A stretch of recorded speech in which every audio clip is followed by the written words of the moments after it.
Okay, so today we go from this. Okay, here it is, all painted.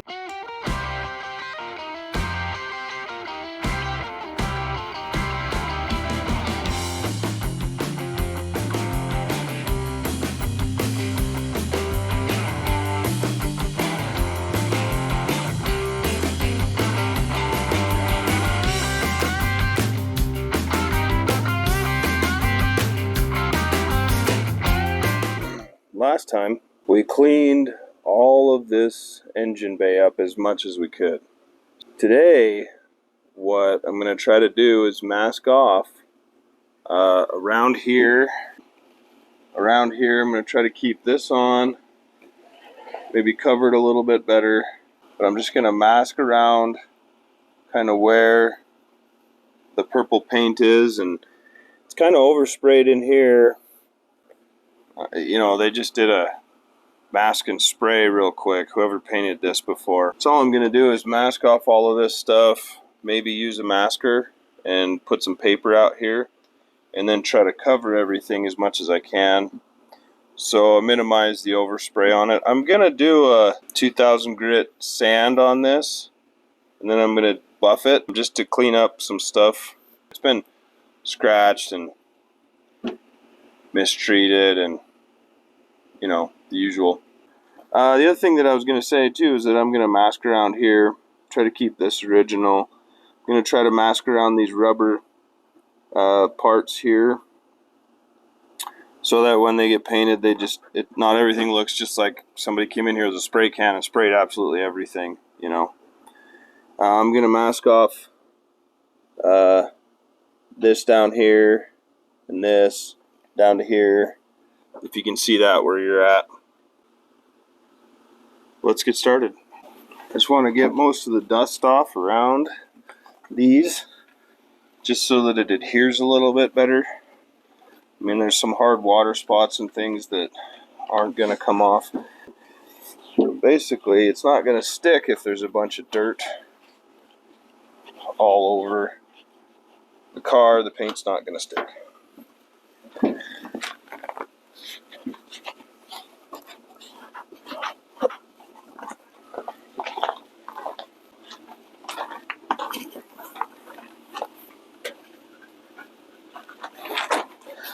It's getting hot.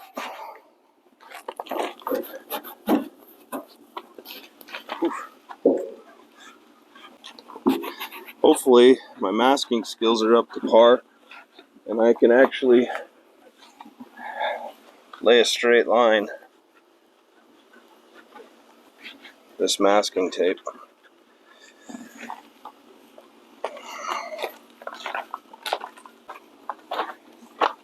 Okay, so we've got yellow and blue flavor masking tape here. This blue doesn't stick as hard, but don't do what I do and throw your masking tape around, because this glue on the side sticks dirt and dust and stuff, and then you don't get as clean a crisp edge. A lot of times when you're like masking and things, you'll want something clean, like a piece of paper or something to like set these on, and try not to get them all dirty and scungy and gross. But these have been kicked around for a few years in my shop, and that's what I've got, so that's what I'm going to use.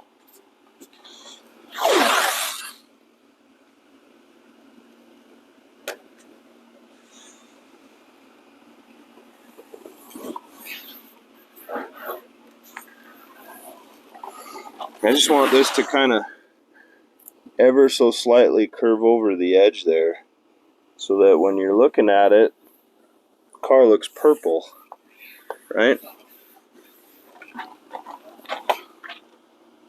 I think that looks all right to me.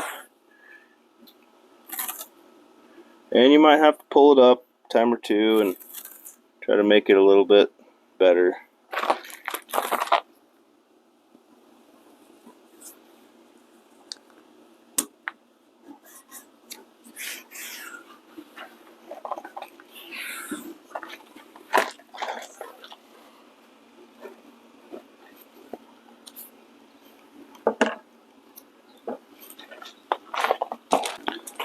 So this is kind of a handy tool. That is so hot.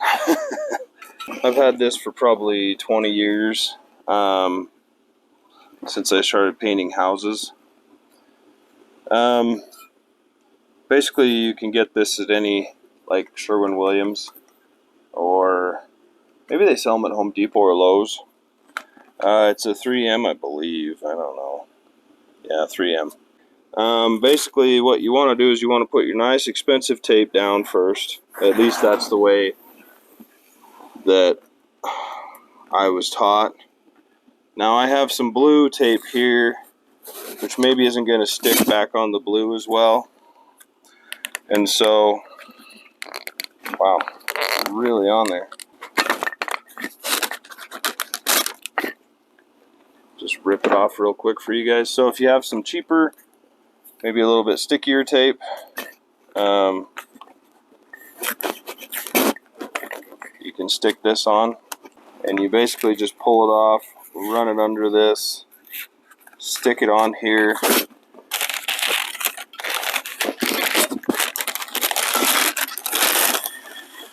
pull it until it starts lined up good, and then you can actually take this, because it's got cheaper tape, and go right over this here,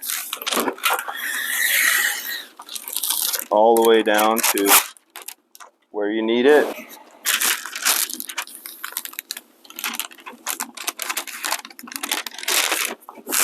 So there's your hints and tips for today. I'm just going to get to it.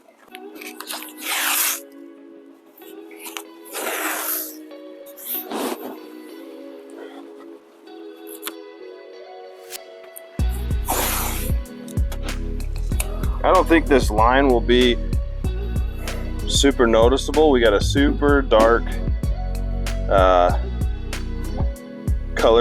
body color, and we're gonna do black on the outside here, or on the inside. And so when you're doing things like that, you know, if you're doing like yellow and black, I mean, that's gonna be a super contrast. So you need to be really careful as far as your lines go and make them look really good. But as far as this goes,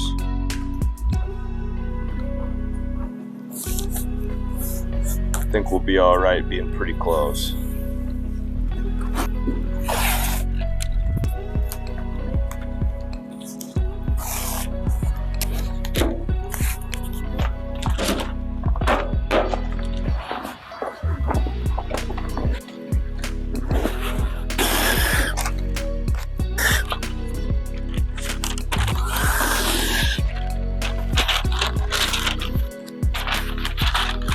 Now just remember, this masking just needs to cover. It doesn't have to be pretty. You're not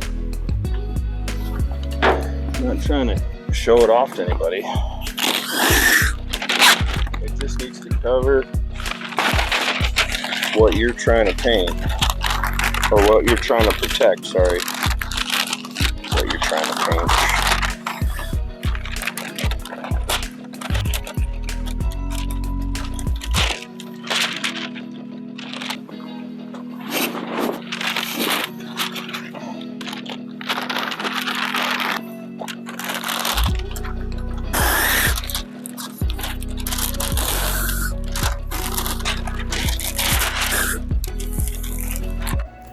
Okay, so camera stopped working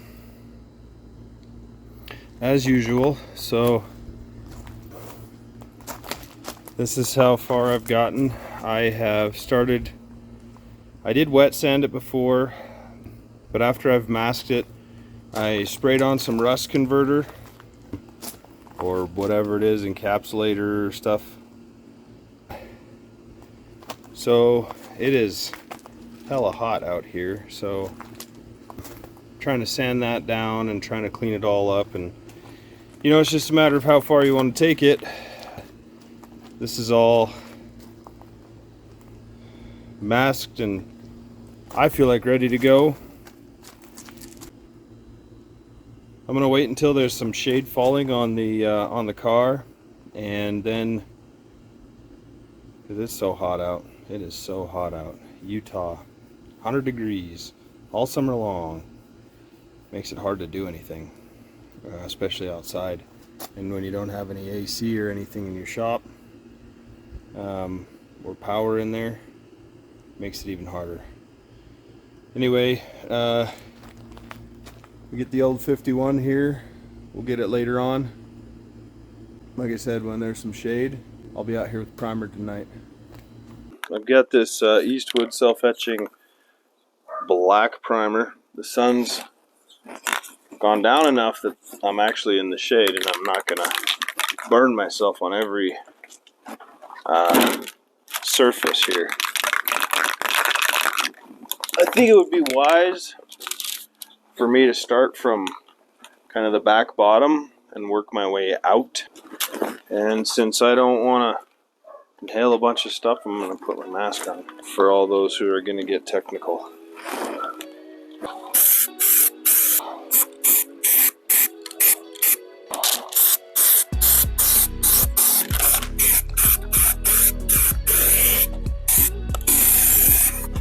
I'm going to primer it and then sand it again after it dries. So, after a long couple of cans and self-etching black primer, this is what we've got. Tried to get everything, kind of difficult. There's a few spots that had some crusty stuff on it still. I'll have to maybe clean that off and make it look a little better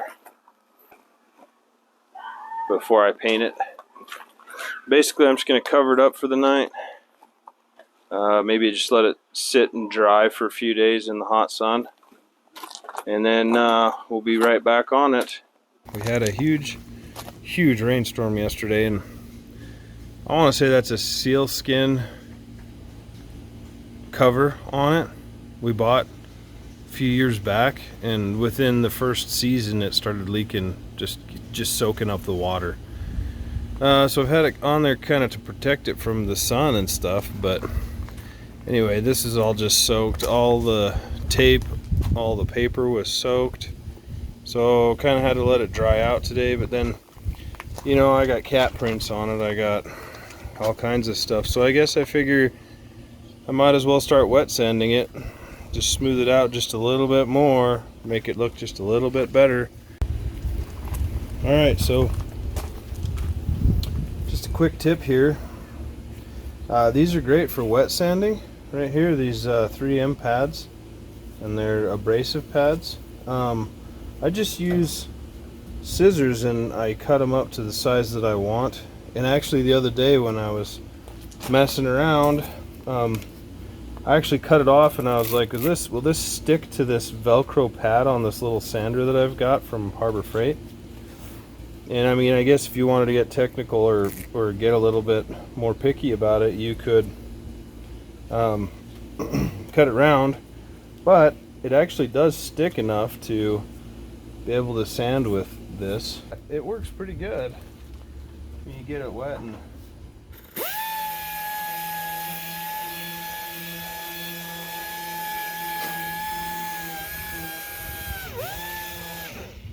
anyway, there's your tip of the day.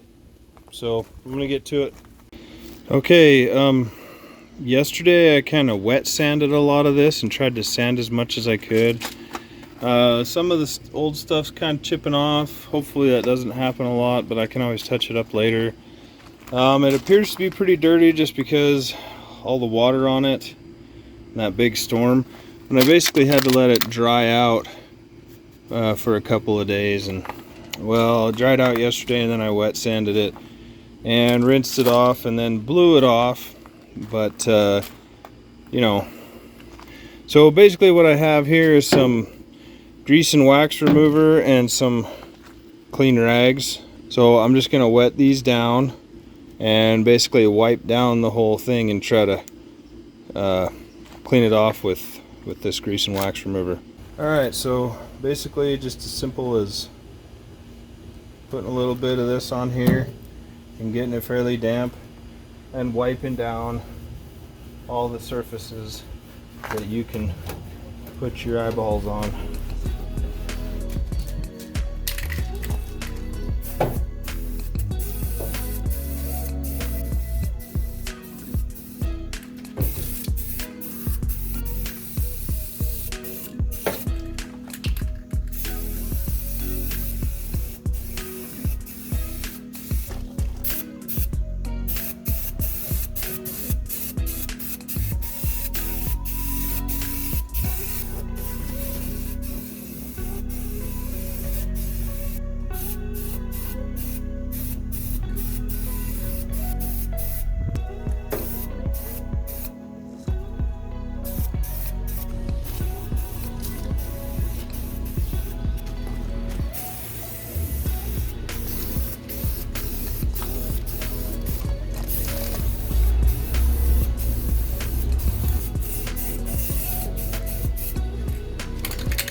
That's about it.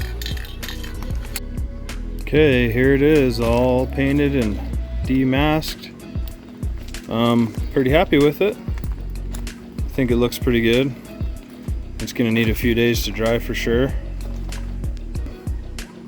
Kind of tried to leave the steering column and some of the other stuff that was more original looking, and just kind of clean up and paint the stuff that really needed to be addressed. So hopefully we can just keep moving on it and get that motor in there soon.